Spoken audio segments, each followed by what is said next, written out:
अस्सलामु अलैकुम वरहमतुल्लाहि वबरकातुहू। अस्सलातु वस्सलामु अलैका या रसूलल्लाह सल्लल्लाहु तआला अलैहि वसल्लम। कुरान पाक में अल्लाह तबारक व तआला इरशाद फरमाता है, या अय्युहल्लज़ीना आमनू कुतिबा अलैकुमुस्सियाम कमा कुतिबा अलल्लज़ीना मिन क़ब्लिकुम लअल्लकुम तत्तक़ून। ऐ ईमान वालों, तुम पर रोज़े फ़र्ज़ किए गए। ऐ वो लोग जो ईमान लाए, तुम पर रोज़े फ़र्ज़ किए गए जैसे कि तुमसे अगले लोगों पर फ़र्ज़ किए गए थे। तो और रोज़े का फ़ायदा बयान किया गया कि लअल्लकुम तत्तक़ून, ताकि तुम परहेज़गार हो जाओ।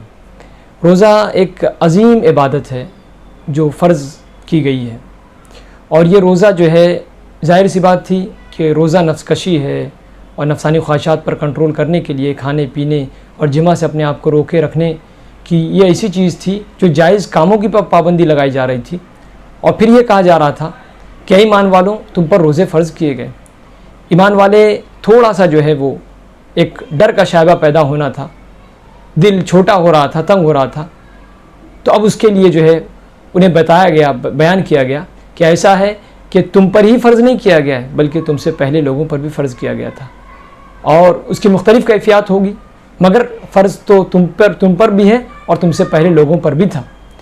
और फिर उसके बाद अल्लाह तबारक व तआला इरशाद फरमाता है कि लअल्लकुम तत्तक़ून, हम ये चाहते हैं कि तुम मुत्तक़ी हो जाओ, तुम परहेज़गार हो जाओ, तुम जो है वफ़ा शिआर हो जाओ, तक़वा शिआर हो जाओ। इसलिए हमने तुम्हें रोज़ा रखने का हुक्म दिया गया। रोज़े के बेशुमार दीनी और दुनियावी तिब्बी बेशुमार फ़वाइद इसके मौजूद हैं। हदीस पाक में अल्लाह के रसूल सल्लल्लाहु तआला अलैहि वसल्लम इरशाद फरमाते हैं कि सूमू तसहू, कि रोज़ा रखो सेहतमंद हो जाओगे। जो है वो साइंसदान हज़रात साइंटिफिक नज़रियात के मुताबिक और जो है तिब्बी नुक्ता नज़र से रोज़े के बेशुमार फ़ायदे हैं। बेशुमार रोज़ा रखने से बेशुमार जरासीम इंसानी वजूद से ख़त्म हो जाते हैं और बेशुमार मुहलिक अमराज से रोज़ा हमारी हिफाजत करता है। इसी के साथ साथ जो है आप हदीस पाक आप उठा कर देखें, हदीस पाक में अल्लाह के रसूल फरमाते हैं कि अस्सौम जुन्ना, कि रोज़ा ढाल है, यानी रोज़ा रख कर बंदा तमाम जायज़ काम तो छोड़िए, तमाम नाजायज़ काम तो छोड़िए, तमाम जायज़ काम को भी जो है वो नहीं करता है रज़ाए इलाही की खातिर। और वो ये जानता है कि खाना पीना और दीगर चीज़ें जो मेरे लिए आम दिनों में जायज़ थी, मगर मैं महज रज़ाए इलाही की खातिर उन तमाम चीज़ों को छोड़कर अल्लाह की मर्ज़ी हासिल कर रहा हूँ। इसी तरीक़े से हराम कारियों से भी ईद रोज़ा रख कर जो है वो पूरी तरीक़े से बचने की कोशिश करता है। वो शख्स जो रोज़ा रखे और रोज़ा रखने के बाद जो है वो झूठ बोले, रोज़ा रखने के बाद धोखा दे, रोज़ा रखने के बाद अपने वजूद का गलत इस्तेमाल करे, रोज़ा रखने के बाद ग़ीबत करे, झूठ बोले और इस तरीक़े से गलत काम करे, हराम कारियाँ करे, मोबाइल का गलत इस्तेमाल करे, तो हदीस पाक में है कि अल्लाह तबारक तआला को ऐसे शख्स के रोज़ों की कोई परवाह नहीं, चाहे वो भूखा रहे, चाहे वो प्यासा रहे, अल्लाह तबारक तआला के नज़दीक वो रोज़ेदार नहीं है।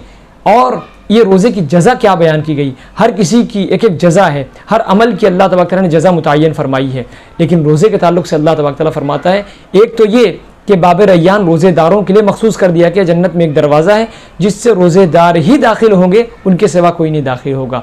और फिर उसके बाद अल्लाह तबारक तआला ने फरमाया, ऐ मेरे बंदे, तूने मेरे रज़ा की खातिर मुझे खुश करने के लिए, जो है वो मुझे राज़ी करने के लिए तूने रोज़ा रखा, लिहाजा अब जो है तू सुन इसकी जज़ा क्या है। तो अल्लाह तबारक तआला हदीस पाक में है कि अल्लाह तबारक तआला फरमाता है कि अस्सौमु ली व अना अज्ज़िउ बिही, कि रोज़ा मेरे लिए है और फिर मैं ही इसकी जज़ा दूँगा। और एक रिवायत में है कि व अना उज्ज़ा बिही, और जो है वो हदीस पाक में है कि रोज़ा मेरे लिए है और मैं इसकी जज़ा ख़ुद हूँ, यानी वो रोज़ा रख के मुझे मना लेगा और मुझे राज़ी कर लेगा और वो मुझे हासिल कर लेगा। और जो अल्लाह तबारक तआला को राज़ी कर लेगा, जो अल्लाह तबारक तआला को हासिल कर लेगा, तो तमाम कायनात उसकी हो जाएगी। पता ये चला कि रोज़े के बेशुमार फ़ायदे हैं। हमें चाहिए कि जब हम रोज़ा रखें तो रोज़े के मकसद की तरफ हमारी तवज्जो हो कि रोज़ा रखाया क्यों जा रहा है, रोज़ा आखिर क्यों रखने का हमें हुक्म दिया गया है। पता ये चला कि नफ्स की बाज़ाब्ता ट्रेनिंग दी जा रही है, और इस पूरे महीने के अंदर जो शख्स अपने नफसानी ख्वाहिशात पर कंट्रोल करके रोज़ा रखता है, और फिर हदीस पाक में अल्लाह के रसूल इरशाद फरमाते हैं